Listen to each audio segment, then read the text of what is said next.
નમસ્કાર દર્શક મિત્રો, 2024ની લોકસભાની ચૂંટણીને લઈને રાજકોટની સીટ ઉપર કોંગ્રેસ મોટો દાવ રમવા જઈ રહી છે।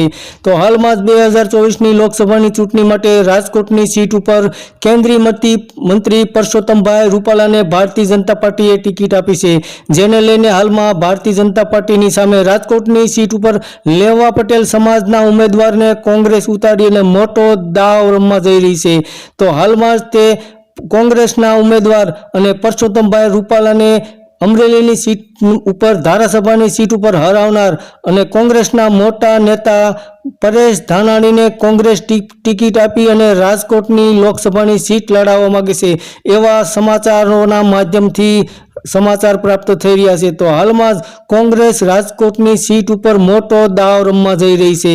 તો કારણ કે આવનારી લોકસભાની ચૂંટણીમાં ભારતીય જનતા પાર્ટી સામે સક્ષમ ઉમેદવાર રાજકોટની સીટ ઉપર ઊભા રાખવા માંગે છે, તો કોંગ્રેસનો આ દાવ ફેલ જશે કે સફળ થશે તે આવનારી લોકસભાની ચૂંટણીનું પરિણામ જ બતાવશે। તો હાલમાં પરેશ ધાનાણીને રાજકોટની સીટ ઉપર ઉતારવાની ચર્ચા ચાલી રહી છે અને એવા સમાચાર મળી રહ્યા છે કે રાજકોટની સીટ ઉપર પરસોત્તમભાઈ રૂપાલાની સામે કોંગ્રેસ મોટો દાવ રમવા જઈ રહી છે અને પરેશ ધાનાણીને પરસોત્તમભાઈ રૂપાલા સામે ટિકિટ આપી રહ્યા હોય તેવી ચર્ચા વહેતી થઈ છે। ધન્યવાદ દર્શક મિત્રો।